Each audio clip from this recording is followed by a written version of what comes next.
टाकुआ जाऊ घटना को नहीं चपाइबा पई सरकार षडयंत्र गरीब बोली आदिवासी लोकों को पचारू नाहांती सरकार उपहास करी गरीबों पेट को मारुछंती लात।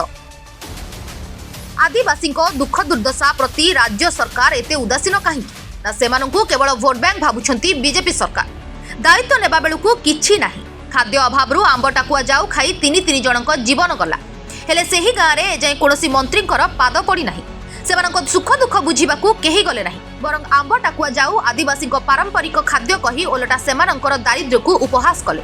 राज्य सरकार मुखिया जड़े आदिवासी होई आदिवासी प्रति एते अवहेला कौन पाई बोधवे मांडीपका गाँव लोकों को सामना करने सरकार नाही साहस एपरी कही राज्य सरकार को कड़ा समालोचना करिसेंती विरोधी। आंब टाकुआ जाऊ खाई तीन जनक जीवन गला परे मृतकों गाँ मांडीपका को जीवा पाई वर्तमान सरकार कोनोसी प्लान नहीं बोली कहिसेंती स्वास्थ्य मंत्री मुकेश महालिक। बोधवे एते बड़ लज्जा परे भी राज्य सरकार को चेता पशिनी। मांडीपकार अधिकांश लोक आदिवासी गाँ को भल रास्ता खंडे नहीं खाइबा को मिलू भोक विकल आंब टाकुआ जाऊ खाइबारु जीवन गला किंतु मांडीपका जाई सेठाकर लोकों दुर्दशा देखिबाकू राज्य सरकार पाखरे समय नहीं। संरक्षित आदिवासी अंचल विकास दायित्व राज्यपालंकर छठ पूजा परे मांडीपका जीवे बोली कांग्रेस प्रतिनिधि को राज्यपाल प्रतिश्रुति देथिले हेले एजाए जाई नाहंती। विरोधी अभियोग करिसेंती आंब टाकुआ जाऊ खाउथिबा मांडीपकार लोकों को भेटिबाकू राज्य सरकार साहस नहीं हेले आदिवासी को नहीं विवादीय मंतव्य देबाकू साहस देला किए बोली प्रश्न करिसेंती विरोधी।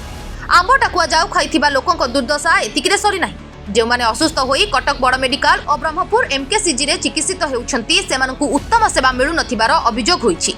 परिवार लोके अभियोग करिसेंती चिकित्सा अवहेलारू जीता माझीको मृत्यु होईछि। से गुरुतर थिबा सत्वे विभिन्न परीक्षा पई लाइन रे ठिया हेबाकू पडुथिला एपरिकि सालाइन सरीबा परे ताकू बाहर करिबा पई नर्स मानकु कहिबाकू पडुथिला। हॉस्पिटल कर्मचारी निज तरफरु तत्पर होई एसबु काम करू नथिले। सेपटे प्रथमे दुई महिलांक मृत्यु को 18 दिन बीती जाइथिले सुधा सेमानक परिवार को सरकारी सहायता मिली पारिनी। सेमाने चलिबे किपरि ताकू नै प्रश्न उठिछि। तेबे देखिबाकू बाकी रहिला आगामी दिन रे मांडीपका गाँव रे सरकार को पाद पडुछि कि नाही। Bureau report ATV Odisha live.